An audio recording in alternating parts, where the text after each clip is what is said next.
So, how's my project going so far? So, still working on my Japanese. So, I've done some more stuff. So, this is all of them there. I've sprayed them, and I've started to do the bases. That's dark earth. A further update. Um, I done some more work on this guy.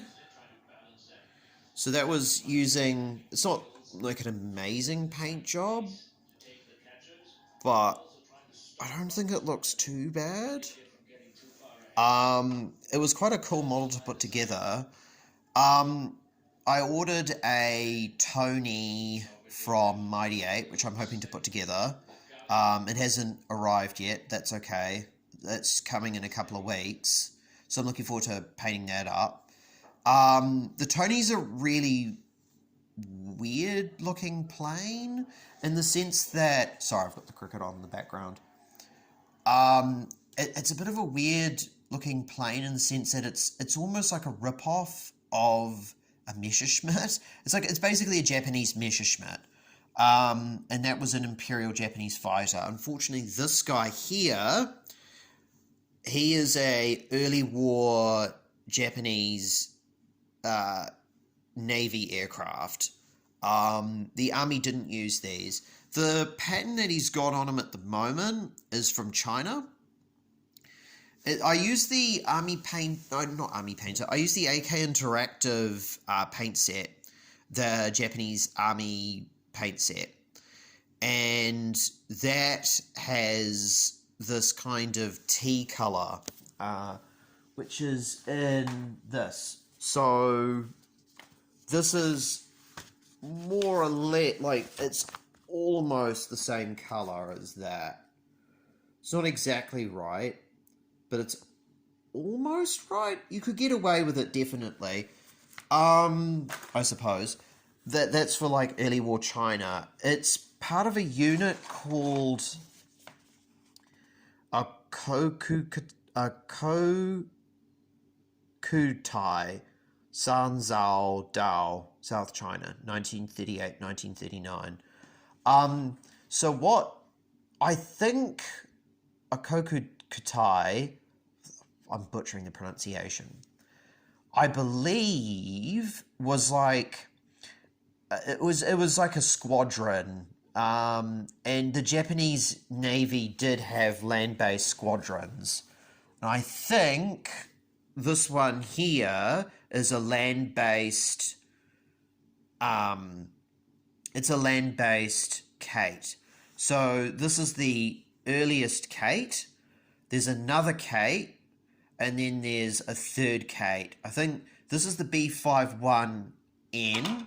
B5, yeah, the B5N1. Then there's the B5N2, and then there's another one after that. And you can tell that it's a later one because, not this one in particular, but this is an earlier one. The later one's got like a really, it's got a bulge in the front of its nose. It's a really good, it was, from what I read about Kates, is that they weren't terrible, but they were old. They were good for the time, and then eventually they just ran out of gas. They were old and slow. So as a consequence, they got shot down quite a lot. And then the Japanese Navy powered them, but they still were a bit average. I've also ordered from Mighty Ape, which is kind of like New Zealand equivalent of Amazon. I ordered a Chiha and a unit of Special Naval Landing Force. So Special Naval Landing Force were the Japanese elite soldiers. They were Marines. The Navy and the Army both hated each other, and oftentimes they would operate in very, very different spheres. So the Navy had tanks, the Army had tanks. And Special Naval Landing Force were good soldiers.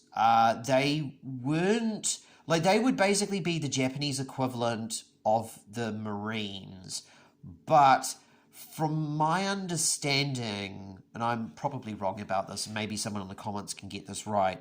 I believe the Japanese Special Naval Landing Force weren't used on that grand of a scale as, say, the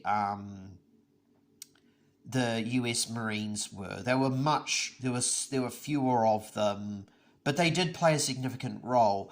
The Special Naval Landing Force, did a lot of work, particularly in defending Japanese island interests as the war started to turn against them.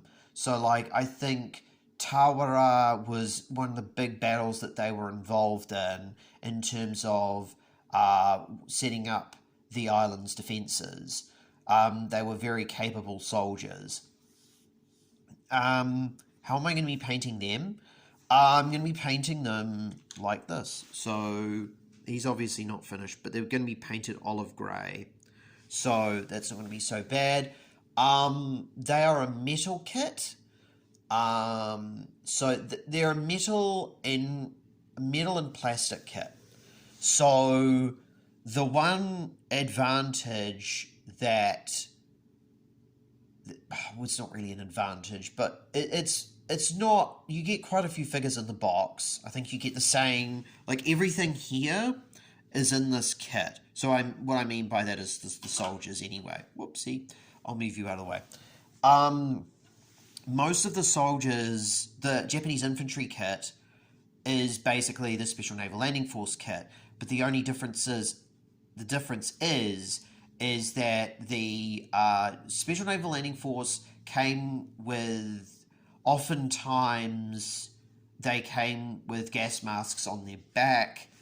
They had different coloured uniforms. They wore more olive, like they wore a green uniform, and they had slightly different helmets. And yeah, but the crazy thing about that is that particularly that Special Naval Landing Force kit is New Zealand dollars at $64, which is not cheap. But for some reason, the Japanese infantry set, so just these guys here, that's $75. So it's $11, and you get a couple of unique figures. Like you get like a unique officer figure. There's like a guy charging with an officer's sword above his head. It's not a katana, it's called something else, but it looks very similar to a katana. Yeah, they had a few. Yeah, so they had those. I've also ordered a Chiha, so I'm looking forward to building that.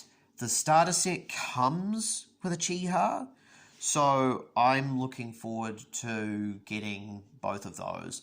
I'm not sure what I'm going to build first, but I am hoping to put up a video on comparing the Chiha, the plastic and resin the plastic Chiha to the resin Chiha, because the Chiha, in my opinion, is, well, frankly, the resin one is not good. I had a look on Mighty Ape as well. They also had they had the Horo. What's the Horo? The Horo was basically, imagine a Chiha, but you cut the top of it off and put a howitzer in it with an armoured casing over the top. So you have a howitzer. It's a self-propelled gun. The Japanese didn't have too many of those, and they predominantly used them in the defense of the Philippines. And according to the book, the Japanese Army book for bolt action, I think it was like 55 were used in the war. In that combat. The thing which, one of the disappointing things, I suppose, about playing a Japanese army, I haven't played any games yet, so grain of salt for what I have to say. One of the problems that they have is that, well, not really a problem, but it's a bit disappointing. A lot of their vehicles are paper vehicles in the sense that a lot of them were built, but a lot of them weren't really fully used. And I think, me personally, another issue that they definitely have is that they have they have resin trucks. I think it's like an Isuzu, which is really disappointing. I hope that Warlord Games or even Rubicon put out a Isuzu truck. I think that would be really, really cool. Most armies in that period, like your Rubicons and Warlord Games, like they have trucks. They have lorries and stuff. So like the Russians have a couple of different trucks that they can use. Germans have, your classic Opel Blitz. But yeah, no love with the Japanese, unfortunately. Which is, it's unfortunate. They are a really, really cool faction. I'm enjoying painting them up. What other things am I interested in getting for my army?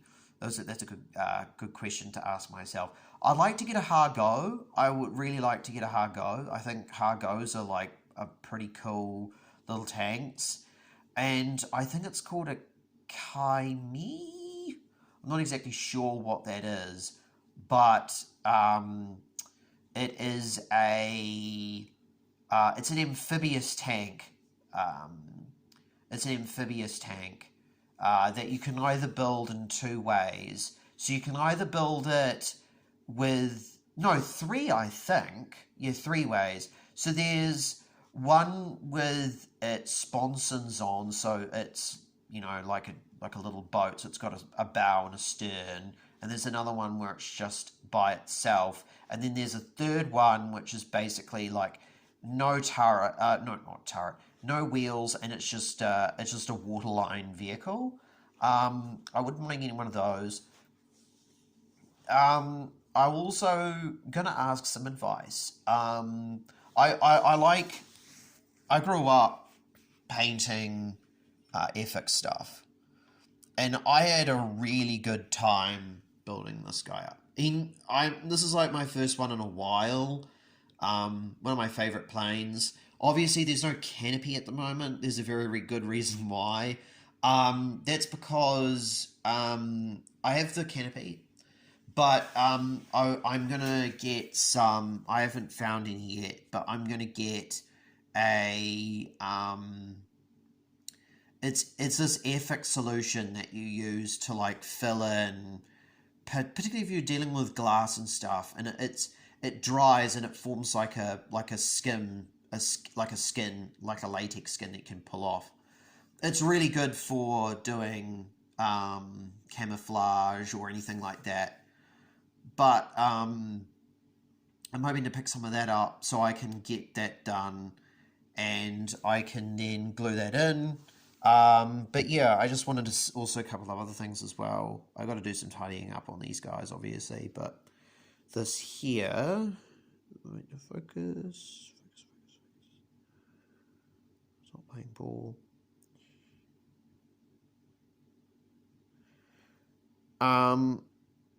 You're gonna have a look there. That's the bolt.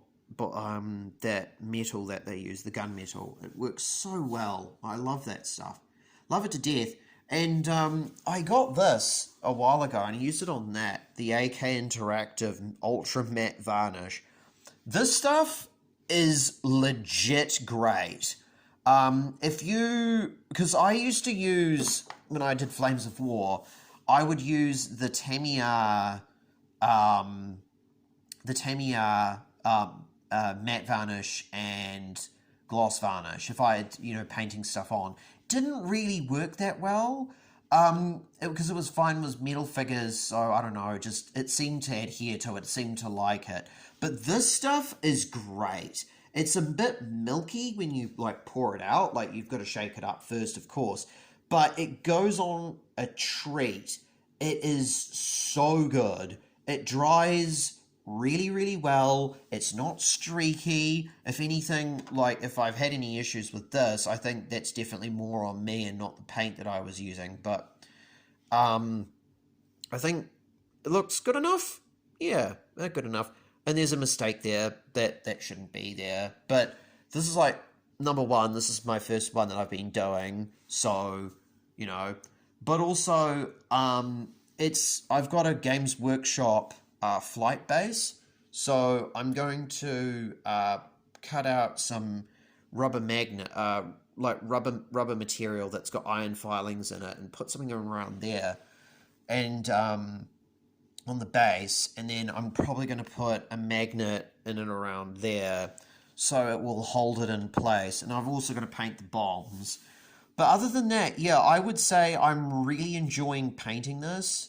I'm doing this project. I'm doing a bit of reading on a book called Japan, The Invincible Years by Osprey Publishing. That's a really, really good book.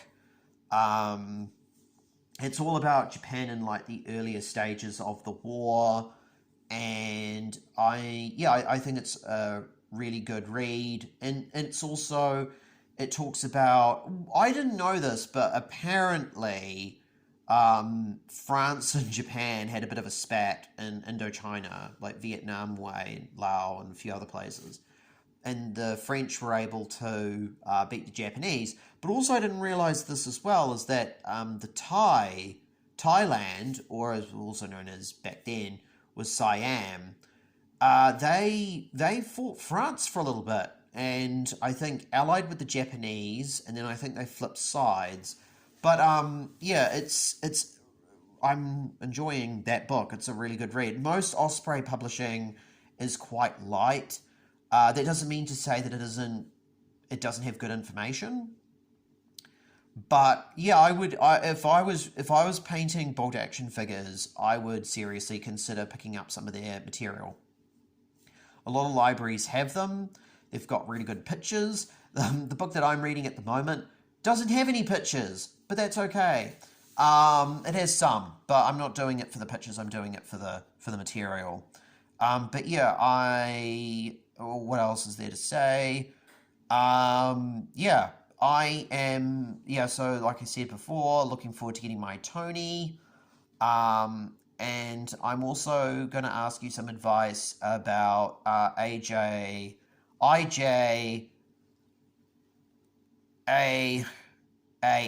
the Imperial Japanese Air Force. I probably chucked in an extra A that I didn't need to. Sorry, my dyslexia was acting up. But yeah, I'd love to get some more planes because, and preferably in 172. I mean, I'm pretty happy I tracked down a Tony, but I'd love to get, I know that, not Japan, Airfix did a light bomber, I think, from them, but I don't think they make it anymore. This one here, that's a torpedo bomber, as well as it could also drop regular bombs. This one here is painted with regular bombs. But yeah, there's a really good book I also got from the library that has a list of planes that the Japanese used. So seaplanes, bombers, fighters, army land fighters, sea fighters, torpedo bombers, etc. And it's a really good book. And if you were considering getting into something like that, like into Japanese modeling and stuff, particularly if you're doing bolt action, I would recommend going down that path.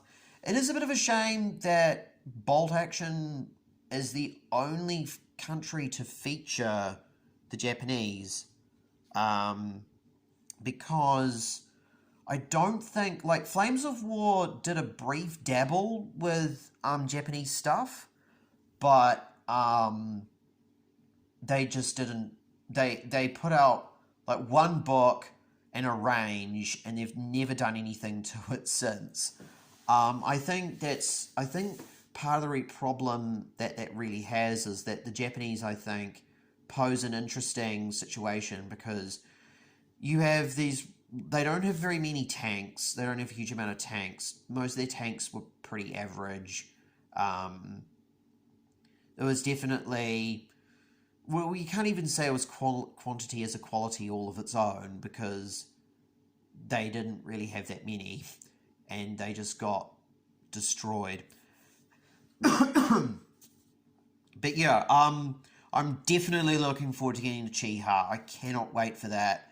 I'm also going to pick up a can of Kaki. I'm going to throw up some photos afterwards. I've got some paints that I can use for it at the moment. I haven't heard anything back from the paint set that I ordered at the hobby store, so I might have to follow that up. But there's like definitely a green and a brown that I'm probably going to use in there for the kit. Because it's a really, really lovely model. I'm looking forward to building it. And yeah, so everybody stay safe. Stay safe and happy painting. And yeah, all right, I'll catch you later. Bye.